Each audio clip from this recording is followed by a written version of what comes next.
How you doing today? It was a powerful night. I'm glad everybody came, and I'm glad to have been here.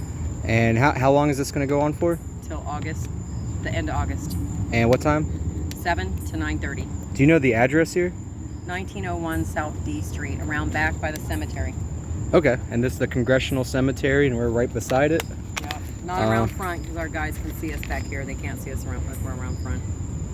All right, I have just a few questions. How has your view on our government changed since the murder of your daughter, Ashli Babbitt? My view on everything has changed since the murder of my daughter, Ashli Babbitt. Our government in particular, I used to think our government was concerned for the people and working for the people, but that's absolutely not true. When I look at some of the film of what happened that day, it's absolutely obvious the Capitol Police murdered people, beat people, and unjustly jailed people.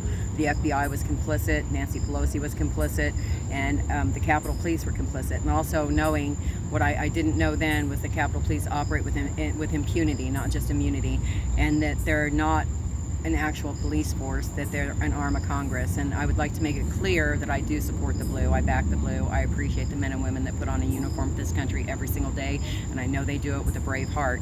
But the Capitol Police are a completely different situation. Maybe not even all of the Capitol Police, but the Capitol Police that were guarding the Capitol that day had bad, arrestable behavior, assault under color of authority.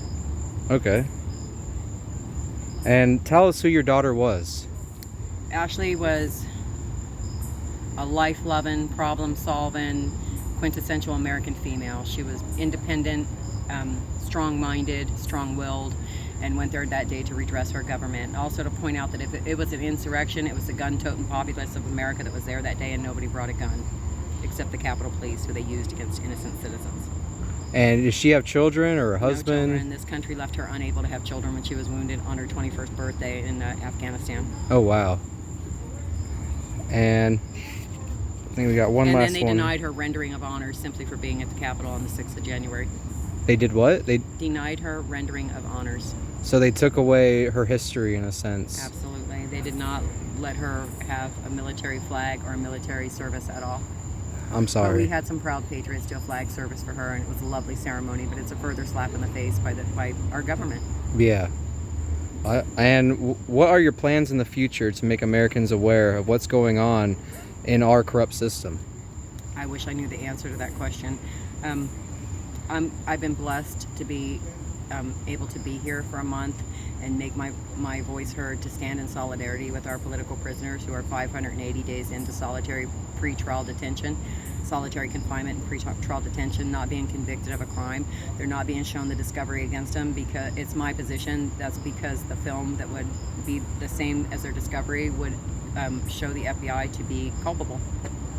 Okay. And so they hold them in these cells until they take a plea deal, so that footage doesn't have to come out. And it's indefinite because the federal government, and it's not the state. And they're facing judges that say things like every single person that day was the antithesis of a patriot, and the only patriots there were the Capitol Police. Well, I suggest there's video evidence that supports a different view. Okay. Epic Times, the truth about January 6th is full of information. Dave Summerall's Bloody Hill, writing history, and I'm sure there are others out there that I'm not thinking of right now, but that's just a place to start. Alrighty, and we'll do some more interviews because I plan on coming out here as often as I can, like tomorrow. All right. And I just want to let you know, America stands with you, and you and your family are in our prayers. God bless you. Thank you. Thank you. I can feel them. Keep praying, America. I love you.